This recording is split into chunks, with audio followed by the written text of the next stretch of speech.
Alright, in this video we're going to continue our log class, and we will begin by implementing some functionality. So where are we going to start? Alright, we're going to go all the way back to the beginning with start file. Woohoo. Again, this was simply our session-based file writing functionality, and inside of start file and stop file we are going to leverage our stream writer field. So what we'll do in start file is we will simply create a new stream writer. So we'll say that writer is equal to new stream writer, and we'll simply pass in the file name as the overall path. So we'll simply assume that whoever is calling start file has already assembled a full path to a log file and is passing it in for us to open and begin writing. That was easy. And that's really all that's considered here. The actual use of the stream writer will be handled later in when we're actually handling lines of text. We'll decide whether or not the writer is active, and if it is active, we will write data out using it. Now in stop file, we want to be a little bit careful because all that needs to happen here is we just need to dispose of this writer. The moment we dispose of it, we free up any file handles it might have open, and we make sure that we flush any waiting information out to the log file. But we need to be careful. We don't want to call or make a call to writer if it doesn't exist. Exactly. Yeah. So we want to make sure that we have created it before we try to get rid of it. And we'll do that by simply making sure the field is not currently null.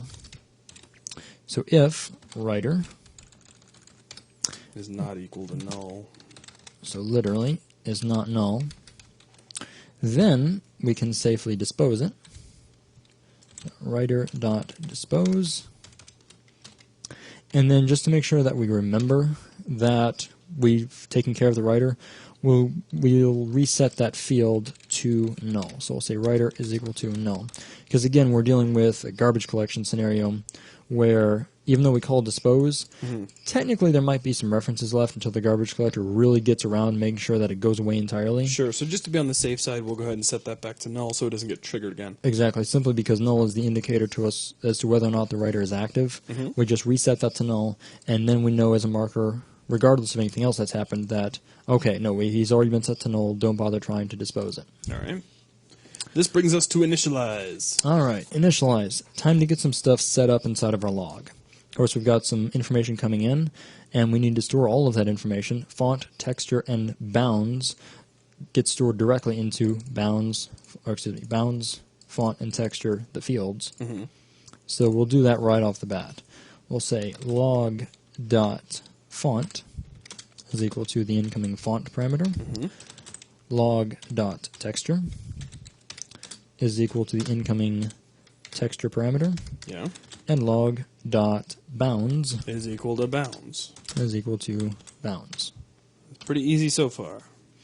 Now, a few other things we need to do. We need to establish line height. And as we discussed in the last video, that's going to be based on whatever the tallest line of text we think we will need to handle. Right. So again, this is, in a way, it's kind of an approximation, but it works well because we use characters that are generally going to be some of our tallest and lowest reaching characters. All you're really doing is just some typographical measurements on the highest ascender and the lowest descender in this font face. So all we're going to do is say font.measureString, and then instead of putting the actual lines of text as they go in, we'll simply sample the digit 0 and the lowercase letter q. So, again, just saying that 0 is generally going to be one of the tallest characters, and q extends down, at least in the font that we're using here inside of the actual editor in Visual Studio. You can kind of tell that q extends down a little bit. Yeah. Naturally, this will vary font by font, Yep. but that's the whole point of doing this calculation here, is now we're free to change the font used by the log, and the log should automatically adapt to whatever size that font ends up being. In some of the more ornate fonts, and why you'd use an ornate font in your log is completely beyond me, but in some of those, some of the more, like letters like lowercase f have just ridiculous ascenders that just go way up in the air, and then G will have something silly. So just, take a look at your font and you'll know for sure. If you're unsure, 0 in Q is a pretty good indicator. Exactly. Or 0 in G, you could probably get away with Y, Not to mention that if the top of one character extends a little bit into the line of the bottom of another character... As long as there's a pillow, it doesn't matter. Right, it's not the end of the world. If you have some overlap, generally this log will still be readable. Right. We just want some sort of indication of where to start. And all of that is really just an extent of where you might use the log file, because for our purposes, we know what font is being used. We made that Miramonte-based sprite font. So right off the bat, we already know that these characters are going to work well for the font we're using. We're just pointing that out as this is a generally rather adaptable way to go about a difficult to deterministically solve problem. And don't use an ornate font in your log, ever. Okay, sorry, go ahead. All right, now, since we're only worried about the height, we can discard the width information here. We'll just extract measurestring.y. Now, this measure string is returning in a vector 2, so we've actually got floating point information coming back on y. Right. We've made our log height an integer. Just going to cast that as an int. So, exactly, we'll just cast down to int, discard whatever decimal might have been left over, Sure. and we're set to go. Now, once we set up our line height, we're also going to make possibly what might seem as an interesting call at this point. We're going to make a call out to scroll to end. So that's our yet to be implemented method down here. Well, at first you'd think there's no data in here to scroll to the end of. Exactly, but the way this class is being designed is so that we can log information, at least in the data sense, before any of our visuals get initialized. Right. Meaning before we even know how high lines might be, because we haven't even loaded the font yet. So the idea is that data can end up getting put into entries. But then later in time, let's say data already existed in entries, we finally get around to calling initialize. We want to make sure we take any already existing data into account and set up our line scroll position. So we don't, for some strange reason, start up halfway through the log. Exactly, or start non-scrolled. We've maybe logged 1,000 events before we get to loading up our text or information, and we're looking at event 1 instead of the most recent event. Exactly. All right, moving on. We have the append method. And again, this is the core method that everyone is going to call in order to get data actually put into the log. This is used as a central place, so that way, no matter what was originally called, maybe some form of write line, we always have the same code called. This central nature gives us the ability to do things like log out to our stream writer as well as visually. It also allows us to check if the log is enabled, meaning whether or not we even need to store information. All right, the way this is going to work is we'll first address the stream writer. If the stream writer is currently not null, which means if it's active. Exactly, if it's active, we'll go ahead and use it. So if writer is not equal to null, then we'll tell our writer to write out a line of text, which is whatever text was passed in, given as the parameter text. As simple as that. Okay.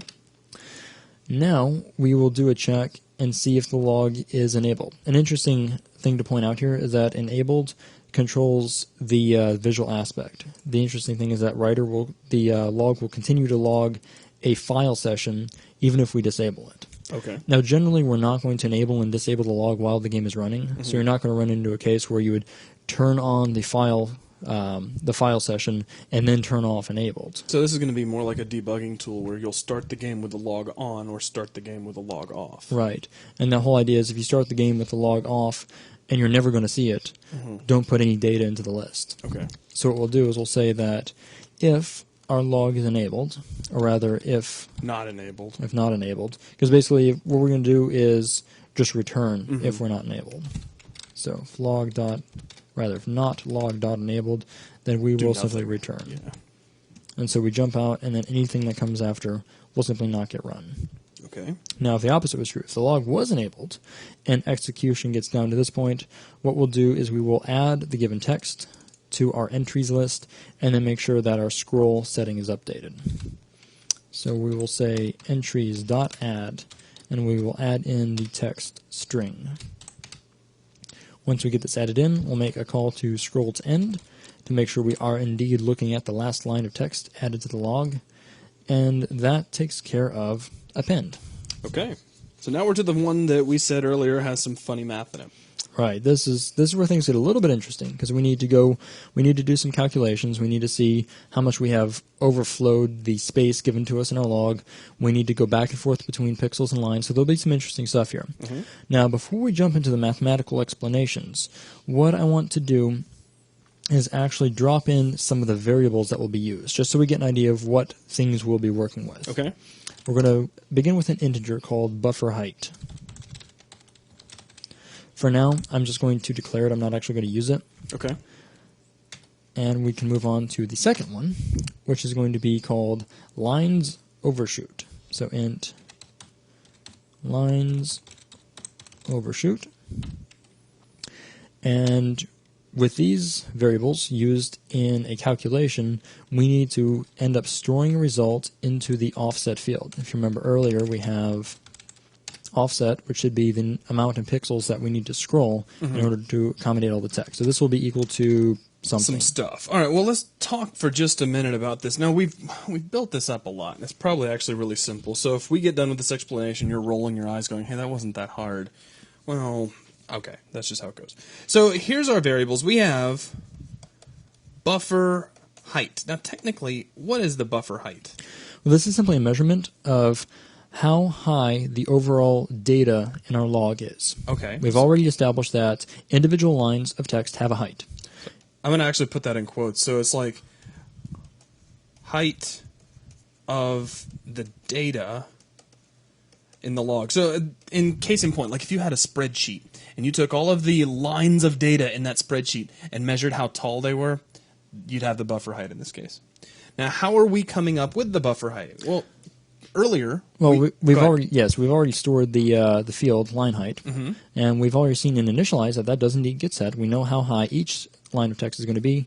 If we multiply that pixel value by the number of entries that we have, then we will get an overall pixel-based height of all of our data. Which is pretty simple. It's how tall each line is multiplied by the number of lines, and there you go. You now have a pixel height for your data. That's going to be important here in just a bit. Now, our next thing is lines overshoot. Now, in a nutshell, what is lines overshoot? Well, this is where stuff gets interesting. The idea with lines overshoot is once we calculate buffer height, we know how tall our data is going to be.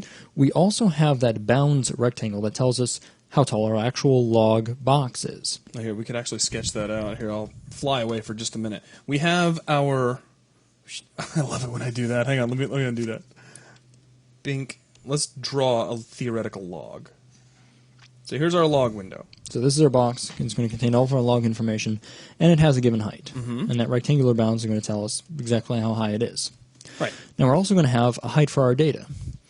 And we may run into a scenario where we have more lines of text than will fit within our log box. Right. Even though this is all we see, we may have lines of data that just continue on out here into outer space. And we need to know this amount. We need to know how many actual lines of data got written off the camera. Exactly. Now, we've already got the start of that. We've got buffer height. Right, we've got how tall all of the data is, but now we need the difference. So let me get that out of the way because that's distracting. So lines overshoot is actually going to be equal to some, well, slightly clever math. We're going to start with our buffer height, which we just solved a second ago, and we're going to subtract from that the height of our bound, so like the height of the log window itself. But the interesting thing about the result of this calculation is that is in pixels. Right. Buffer height, we already said, is pixel height for data. Bounds height is the pixel height for the log window. Right. So this value is in pixels. So we need to convert this from pixels into actual number of lines. We want our motion as far as, for the most part, we want it to be line-centric. Later on when we talk to draw, we're going to have to switch back over to pixels. But it's easier for us to keep track of if everything is line-centric. Exactly. And also make sure that when we calculate overshoot, naturally a line is going to be multiple pixels tall. So we want to say that the slightest amount of pixel, or slightest number of pixels that go off screen will result in an entire line of log overshoot. Well, we'll get that in just a second. First off, let's convert our pixels over to lines, and that's easy. We're just going to take everything and divide it by the line height. So we would have a set number of pixels, divide that by how many pixels go in each line, and that should give us, instead of an equal sign, I'll draw a great big arrow, this should give us the number of lines off the screen. But there's a problem. What if this doesn't divide cleanly? Exactly. If we had some scenario where we had an uneven number of lines or an uneven number of ratio between the height to the... So what if the number that came out of this calculation was like 17.53172? Or to visualize this, if you had a line of text that just barely went off screen. Yeah. If only a few pixels of the text are actually off screen. So to solve this, we're going to put everything within a ceiling command. So let's see, where can I put that? So let's just say, if we take this answer, and I'm going to start getting crazy with arrows. So we're going to run this through a ceiling. Actually, let's not even put it that way. Ceiling is for programming, and I'm drawing on the board. We're just going to round this up. Exactly. That's the end result. Is we want to take... If we end up with a decimal result, meaning a line of text just a little bit off screen, we make sure we round up, and that indicates a little bit off screen being an entire line. So the moment a pixel goes off screen, we scroll up an entire line to compensate, and therefore we keep our whole line scrolling idea. There you go. Keeps everything nice and neat. And then we just take that value, once it's rounded up, and we plug that into lines overshoot. Very simple. It's just, there's a little bit more to it. We got to take our buffer height, subtract our bounds height, divide that by the number of pixels per each line, and then round that up. That's all there is to it. So I know there's a lot of build-up for something that fundamentally is pretty simple, but we haven't got a chance to explain math problems on the whiteboard yet. So if we get a little overzealous, don't feel too bad. Now finally, we have our offset, which was cool earlier because we said that was equal to question marks. The reason we set it to this is because the value of offset is going to be dependent on whatever buffer height and lines overshoot worked out to be. Because here's how we're going to calculate this. We're going to take our lines overshoot, and we're just simply going to multiply it by line height. But here's the problem. We need to take this text and scroll it up. Basically, that's the end result, because we've got text that has scrolled out the bottom of the window, and we've got to scroll everything up to be able to see it.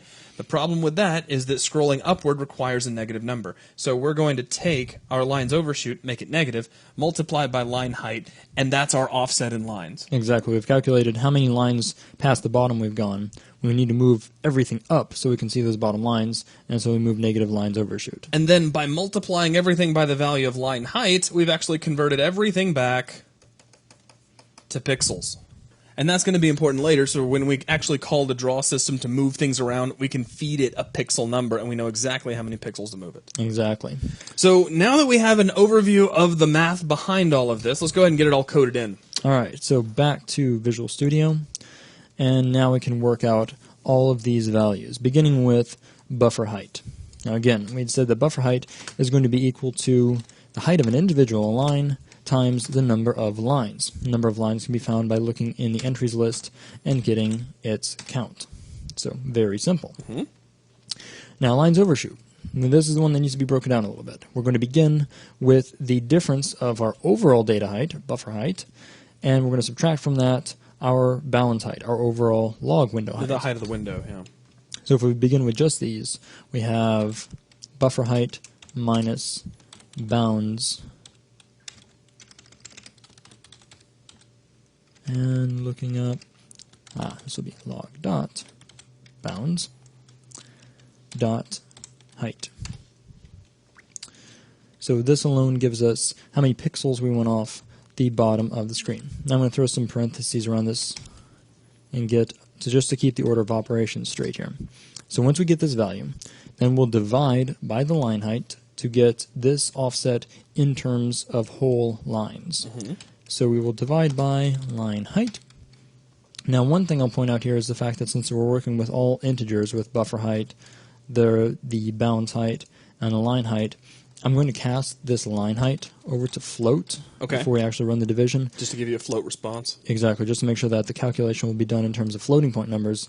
And if there is any type of uneven or, excuse me, remainder division, that will be expressed as a decimal point. Yeah, because you don't want it to get truncated. Exactly. Now, in order to accomplish the rounding up functionality, we're going to drop this whole calculation into parentheses, and we will call math.ceiling, and this will accomplish our roundup. Now, math.ceiling returns a double, so we will in turn cast that over to int, and then we should be ready to go. Sweet. So it wasn't that bad. When you break it down nice and slow, it's actually really easy. All right, moving on. Now that we have lines overshoot, we should be able to calculate offset. So offset is going to be equal to negative lines overshoot times line height. So again, simply calculating or converting back into pixels. And getting a negative value to scroll upward. Exactly. Yeah. Storing that result in offset. Now offset is ready to be used later inside of draw. Killer. And with that, we're ready to move on to the next method. This method's easy. I like this method. All right, right line. Right line is a shorthand version of our overloaded. The idea is that if you do not need any type of formatting facilities, you're free to pass in a literal piece of text. All we're going to do in this version of right line is call our append method and pass text along to it. As simple as that. All right, now into right line. And in theory, this one is more interesting, though since it's only a pass-through for existing functionality inside of the string type, it's actually still very simple. We're still going to run a call to append. The question is appending what? Well, we're going to use some of the functionality present in the string type. So we're going to access string.format. String.format, again, since this is where we got the parameters from in the first place, we need to pass in our format and our argument. So if we jump down to the second overload there, we can see that. We already have these as parameters. So format followed by args. Finish off the parenthesis for format and the second for a call to append, and that's really all that's being done here. So we're simply using string.format to handle everything in a similar to the console.writeLine form, right, and then pass that along to append as a normal string. I'm with it. Let's go. All right. Moving on from here, we now can address the draw method. All right. The first thing we need to draw is very simple. We need to get our background box drawn. So we'll do a call to spritebatch.draw. We will draw using the internal texture field. And we will make a rectangle. Matter of fact, here we can just pass in the bounds. Yeah, makes sense. Just pass the bounds rectangle field directly to the rectangle used by draw. And the color is already specified in background color. So simple enough. Now we need to handle the text drawing. And we're actually going to draw the lines of text starting at the end of the entries list and working backwards. Okay. The reason for this is visually, the last entered line of text is going to generally appear at the very bottom of the log. You could argue it's the most important. Right, it's the newest line added. It's always the line that you want to see the most.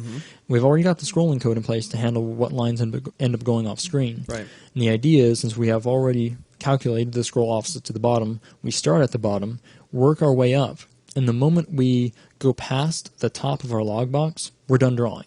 Right, so writing from the bottom up gives us the opportunity to say, hey, has this data already exceeded the height of our log? If so, quit drawing the stuff. Exactly, because if you have 1,000 lines entered into entries, and you only have room to draw maybe 7, obviously you don't need to draw all 1,000 lines. So let's begin with this for statement. If we type out for and add an extra R to get the for reverse template, tab that out, we have a loop that will begin at the end of something given in length. So we'll set this, we'll leave the variable I, we'll change our length to be entries.count. And the number of entries in our log so far. So we'll start at the very last entry and work our way backwards. Okay. Now, inside this loop, we need to calculate the Y coordinate for each line of text. So we're going to make a local variable called y, and that will be equal to the current item index we're looking at, or I. If we multiply this index by line height, then we will advance y in units equal to individual lines of text. Sure. Now, we also want to offset this. We don't want to start at 0 being the very top of our game screen. We actually want to start at the top of our log window. So we will give an offset of bounds.y. Now, in addition to this, we need to take into account the pixel value to which we have scrolled. And that's, of course, stored in offset. And we're going to add one final offset, and that is 2 additional pixels. Now, why are you adding 2 additional pixels? And this is simply some visual padding, so that our last line of text isn't resting on the very, very top, since we're offsetting. True. Yeah, because our line height's already kind of tight against the letters. So we're just going to give ourselves a little bit more space off the top of that log window. Okay. All right, now that we have calculated where in Y on the screen this individual line should be drawn, the next thing we'll do is a check to see if that value is still within the log box. So we'll do that by checking, saying if Y is less than bounds.y.